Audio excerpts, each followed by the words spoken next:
নমস্কাৰ প্ৰিয় দৰ্শক, মই ইন্দ্ৰাণী আপোনালোক আটাইকে পুনৰ এবাৰ মোৰ পাকঘৰত স্বাগতম জনাইছোঁ। আজি মই আপোনালোকৰ কাৰণে লৈ আহিছোঁ এটা বিশেষ ৰেচিপি চিকেন চামোচা। মুৰ্গীৰ মাংসৰ কিমাৰে বনোৱা এই চিঙৰাটো খাবলৈ খুবেই বেছি জুতি লগা হয়। গৰমে গৰমে অকণমান চচৰ লগত খাই ইয়াৰ জুতি ল'ব। হোটেলৰ চিঙৰাক আপোনালোকে পাহৰি যাব, ইমান বেছি ইয়াৰ জুতি পাব। আশা ৰাখিছোঁ ৰেচিপিটো চাই ভাল পাব বুলি, গতিকে লাইক আৰু শ্বেয়াৰ কৰিবলৈ নাপাহৰে যেন। যিবোৰ দৰ্শক আজি প্ৰথমবাৰলৈকে মোৰ চেনেলত আহিছে, এইদৰে সুস্বাদু ৰেচিপিবোৰ সদায় চাই থাকিবৰ কাৰণে অনুগ্ৰহ কৰি মোৰ চেনেলটো ছাবস্ক্ৰাইব কৰিবলৈ নাপাহৰিব। ওচৰতে থকা বেল আইকনটোও দবাই দিব, যাতে মই আপলোড কৰাৰ লগে লগে ৰেচিপিবোৰ আপোনালোকে গম পাই যায় আৰু চাব পাৰে। আহক তেনেহ'লে দৰকাৰী যোগাৰখিনি চাই লওঁ আৰু বনোৱা আৰম্ভ কৰোঁ।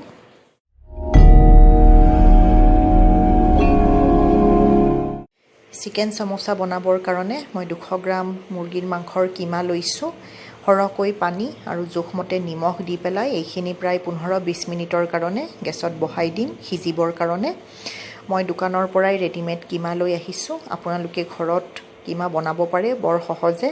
বনলেছ মুৰ্গীৰ মাংস লৈ পেলাই গ্ৰাইণ্ডিং জাৰটোত গুড়ি কৰি কিমা বনাই ল'ব পাৰে। কিমাখিনি সিজে মানে ময়দাৰ যোগাৰটো কৰি লওঁ। 1 কাপ ময়দা, ৰিফাইণ্ড অইল লৈছোঁ, সৰু চামুচেৰে 2 চামুচ,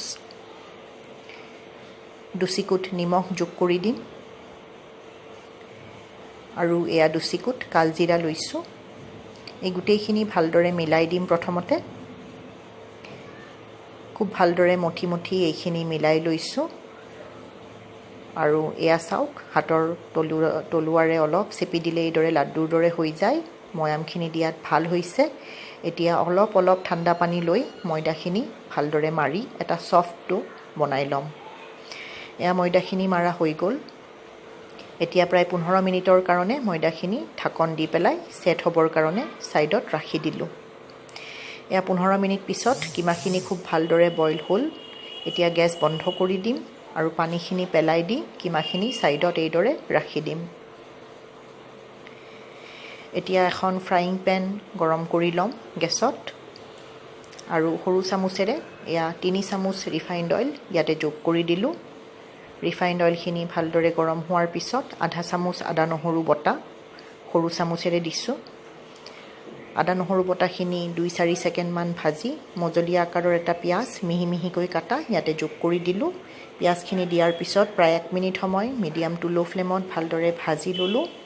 এতিয়া জোখমতে নিমখ, কিমা বইল কৰোঁতেও নিমখ দিছোঁ, গতিকে এতিয়া নিমখ কমকৈ দিছোঁ। আধা চামুচ শুকান জলকীয়াৰ গুড়ি, আধা চামুচ হালধি সৰু চামুচেৰে, আধা চামুচ জিৰা আৰু ধনিয়াৰ গুড়ি সৰু চামুচেৰে দিছোঁ আৰু আধা চামুচ সৰু চামুচেৰে জালুকৰ গুড়ি দিছোঁ।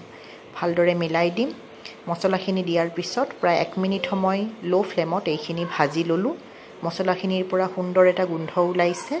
এইখিনি সময়তে বইল কৰি থোৱা কিমাখিনি ইয়াতে যোগ কৰি দিছোঁ। কিমাখিনি ভালদৰে মিলাই দিম আৰু কিমাখিনি দিয়াৰ পিছত প্ৰায় 4-5 মিনিট সময় মিডিয়াম টু ল' ফ্লেমত এইখিনি ভাজি থাকিম। প্ৰিয় দৰ্শক, ৰেচিপিটো ভাল পাইছে যদি লাইক এটা দিবলৈ নাপাহৰে যেন। আৰু লাষ্টত আধা চামুচ চিকেন মছলা দি ইয়াতে মিক্স কৰি দিলোঁ। যিকোনো মন পচন্দৰ ভাল কোম্পানীৰ চিকেন মছলা ব্যৱহাৰ কৰিব। কিমাখিনি এয়া 4 মিনিট হৈ গ'ল ভাজি থকাৰ। এতিয়া এখন প্লেটত ঠাণ্ডা হ'বৰ কাৰণে ৰাখি দিলোঁ। ময়দাখিনি 15 মিনিট পিছত ভালদৰে ছেট হৈ গৈছে। এতিয়া বেলাৰ আগতে প্ৰায় 1 মিনিট সময় ময়দাখিনি পুনৰ এইদৰে হাতেৰে ভালদৰে মাৰি ল'ম। এতিয়া সমান আকাৰৰ 2টা লাড্ডুত পৰিৱৰ্তন কৰি ল'ম। ময়দাখিনি এটা পেৰাৰ আকৃতি কৰি ল'ম। এটা ডাঙৰ পেৰাৰ দৰে হৈছে।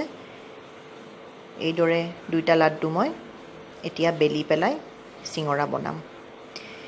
একেবাৰে গোল কৰি ৰুটিৰ দৰে বনাব নালাগে, ৰুটিৰ দৰে নেবেলিব। অকণমান আয়ত আকাৰত বেলিব লাগিব। মই দেখুৱাৰ দৰে বেলিব আৰু খুব বেছি পাতল কৰি নেবেলিব। মোটা এখন পৰঠাৰ দৰে বেলিলে চিঙৰাটো বেছি ভাল হ'ব। এইদৰে এখন মোটা পৰঠাৰ দৰে মই বেলি ৰেডি কৰি ল'লোঁ। এতিয়া সমানে দুফাল হোৱাকৈ মাজেৰে এইদৰে কাটি দিম। এইদৰে দুফাল হৈ গ'ল। এতিয়া এয়া 2টা চিঙৰা হ'ব। ঠাণ্ডা পানী লৈ লৈছোঁ। এতিয়া ছাইডত এইদৰে পানী লগাই লৈছোঁ। এইদৰে পানী লগাই ল'লে চিল হোৱাত সহায় হয়। চিলটো ভালকৈ কৰিব লাগিব, নহ'লে ভাজি থকাৰ সময়ত চিলটো খুলি গ'লে চিঙৰাটো বেয়া হৈ যাব। এইদৰে আঙুলিৰে চেপি চেপি সিলটো ভালদৰে কৰিব মই দেখুৱাৰ দৰে এতিয়া সিলটো কৰাৰ অপোজিট সাইডত এটা প্লেট বনাই লম মই এয়া কোনটোৰ ভিতৰত প্ৰথমতে 2 চামুচ সৰু চামুচেৰে 2 চামুচ চিকেন কিমা দিছো এতিয়া সিলটো কৰাৰ অপোজিট সাইডত এটা প্লেট বনাই লম এয়া চাওক সিলটোৰ অপোজিট সাইডত এইদৰে এটা প্লেট বনাই লৈছো আৰু এতিয়া আঙুলিৰে চেপি চেপি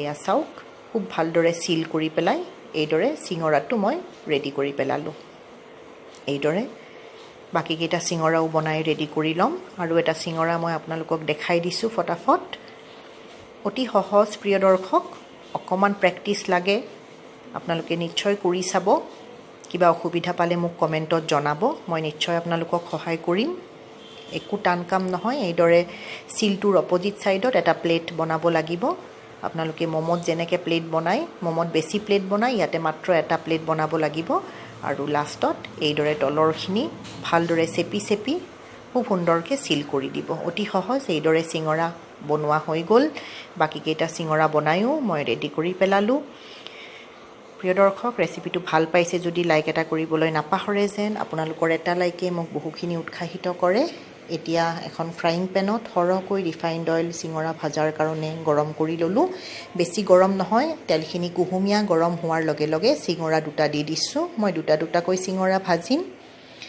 আৰু এতিয়া প্ৰায় 4 মিনিট সময় এটা সাইড মই ভাজি ললো এতিয়া 4 মিনিট পিছত সেকেন্ড সাইডটো মই ভাজিম গেছৰ ফ্লেমটো সিমত ৰাখি ফেলাই 4 মিনিট ভাজি ললো এইটো সাইডো 4 মিনিট ভাজি লম টোটাল 8 মিনিট গেছৰ ফ্লেমটো একেবাৰে সিমত ৰাখি সিঙৰা কেইটা মই দুইটা সাইড ভালদৰে ভাজি ললো এটা দুইটা সাইড ক্ৰিস্পি হৈ গৈছে একদম টান হৈ গৈছে এতিয়া গেছৰ ফ্লেমটো মই বঢ়াই দিছো মিডিয়াম ফ্লেমত এতিয়া সিঙৰা কেইটা ভাজিম ৰঙচুৱা হোৱালৈকে গুটেই কেইটা সাইড যাতে সমান সুন্দৰভাৱে ৰঙা হয় ৰঙচুৱা কালাৰ হয় এইদৰে ভাজি লম